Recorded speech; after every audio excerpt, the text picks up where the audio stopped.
Today, in the early hours of the morning, the New Orleans ICE field office deported at least 2 families, including 2 mothers and their minor children, 3 of whom are U.S. citizens. U.S. citizen children aged 2, 4, and 7, and one of the mothers from these 2 families is currently pregnant. Well, America, the fake news media is back at it again, and they are trying to create a scandal that doesn't even actually exist, claiming the Trump administration is deporting a U.S. citizen toddler without due process. But the border czar, Tom Homan, set the record straight, explaining this is simply a mother's choice to keep their family together.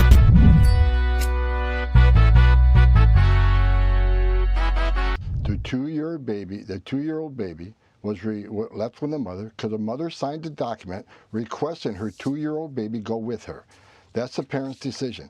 I don't think the judge knows specifics of this case. 2-year-old went with the mom. The mom signed a paper saying, "I want my 2-year-old to go with me." That's a parent's decision. It's not a government decision. What is up, guys? Tyson Dela Cruz here. Thank you so much for rocking with me. While the left tries to paint this as some kind of human rights violation, the reality is a lot simpler. A mother just chose to keep her family intact. But that doesn't fit the anti-Trump narrative, does it? TDS is strong in the leftist legacy media. Like, why the hell would they deport a 2-year-old? Why would they deport some child with cancer? A mother who was in this country illegally was being deported back to Honduras. She had a 2-year-old daughter who was an American citizen. Rather than separating from her child, which the left will also criticize, mind you that, she chose to take her daughter with her. It is that simple. It's plain and simple. Federal judges asking serious questions about how this 2-year-old citizen child ended up in a deportation flight to Honduras with her mother, who was in the country illegally. We should underscore.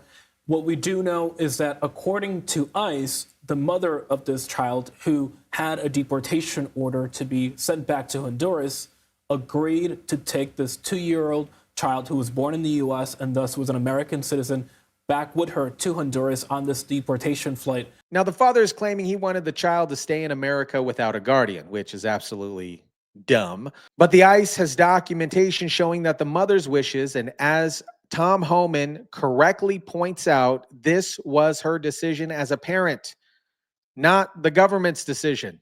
But the rest of the family is disputing that, Errol. The father is saying that he tried to get her to stay in the U.S., the child, by appointing a legal guardian with legal status in the U.S. to be her caretaker and to allow the child to stay in the U.S. and to remain here. But obviously ICE is saying that the mother signed a letter saying that she wished that her daughter would accompany her to Honduras. The same situation happened with another family where their child was receiving cancer treatment, and the left wants you to believe the Trump administration is heartless.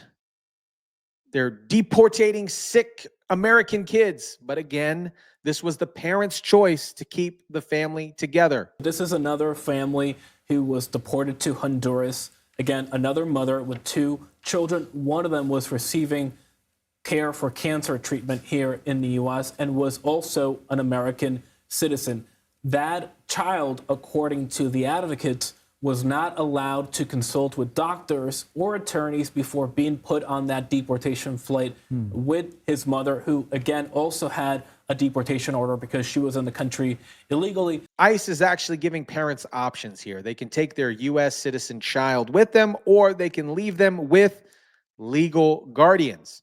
That's more of a choice than the Obama-Biden administration ever gave families on the border.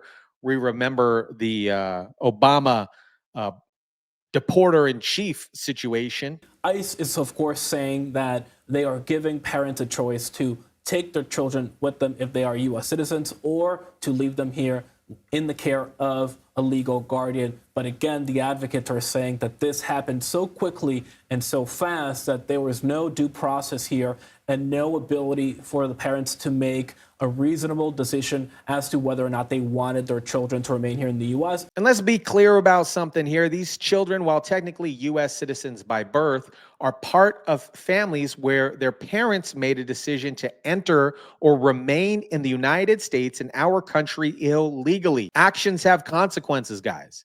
When parents break the law, it will affect their children. Hands down. That is true for any crime, not just immigration violations. The left wants to have this both ways. They criticize the Trump administration for temporarily separating families at the border during the first administration, a policy designed to protect children from trafficking, by the way. Now they're criticizing the Trump administration for keeping families together during the deportation. What is it here, folks? They weren't deported. We don't deport U.S. citizens. The parents made that decision, not the United States government. The White House's border czar says there's been around 139,000 deportations since President Trump took office. The administration has put these posters on the White House north lawn of people it's identified as unauthorized immigrants convicted of crime. Meanwhile, some families are taking the responsible decision to self-deport rather than remain in the country illegally. Take Alfredo Leonendez and his American wife, Reagan. They chose to leave together for Mexico rather than live in fear in the United States. Oh.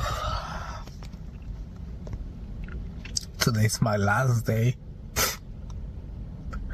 right here in the United States. After 20 years, it's time to go. Alfredo Leonardis never thought he'd leave LA behind. And I just felt very emotional and obviously sad that I'm leaving. The city where he learned how to cook, worked at a Michelin star restaurant. It was a great experience. We did our first catering job. Started his own business. This couple made a difficult but honorable choice. They recognized that our immigration laws matter, and they chose to respect them rather than continue to live outside of the law. This is the kind of immigration mentality we should respect. People who understand the rules and the rules that actually matter. My home. It was my home, and it was hard to leave. Alfredo's undocumented status from 20 years ago haunted the couple's future. He says he didn't have a criminal background, no deportation orders, and still was unable to gain citizenship after they were married and stay in the U.S. at the same time. He would have had to go back to Mexico alone, at least for a decade. He says they'd hope for an immigration reform. The Trump administration is simply enforcing our immigration laws, something that American people overwhelmingly supported, and one of the main reasons why Trump got elected for his second term. A recent poll shows 56% of Americans approve of deporting illegal immigrants. President Trump's overall approval rating has fallen during his first 100 days. A majority of those surveyed, 56%, say they approve of his program deporting immigrants in the country illegally. And let's be clear here, this administration is focused on deporting criminals and gang members, not separating families. In fact, they're giving families more options to stay together than ever before. In the beginning stages of carrying out the largest deportation campaign in American history. But the White House is facing questions about due process for individuals and families, especially in light of the deportations last week of 3 U.S.-born children and their migrant mothers to Honduras. The left loves to talk about family values until it comes to immigration enforcement. Then suddenly they want the government to separate children from their mothers. It is pure hypocrisy, and the American people are seeing right through it. I'm not going to risk my husband going to a work camp or being sent to El Salvador. In March, they chose to leave the U.S. together. They don't know exactly where in Mexico they're going to end up. For now, they're here in Puerto Vallarta, where they're hoping to build a business together and a life together, where they feel safe, they say, and they feel free. Everything's gonna be okay, you know, that we have to understand sometimes to let go of things so we can keep getting blessings. America, don't let the fake news legacy media twist the story. The Trump administration is enforcing our laws while respecting family unity. These mothers made their choice, and the government respected those choices. This isn't a scandal. This is good governance. And remember, these U.S. citizen children can always return to America when they are adults. Their citizenship isn't being revoked. They're simply staying with their parents, which at least in my personal opinion, is exactly where children belong, with their parents. Let me know what you guys think about this. Drop it down in the comments section down below. Smash the like button if you kindly would. Share, subscribe. And as always, guys, I'll catch you on the next one.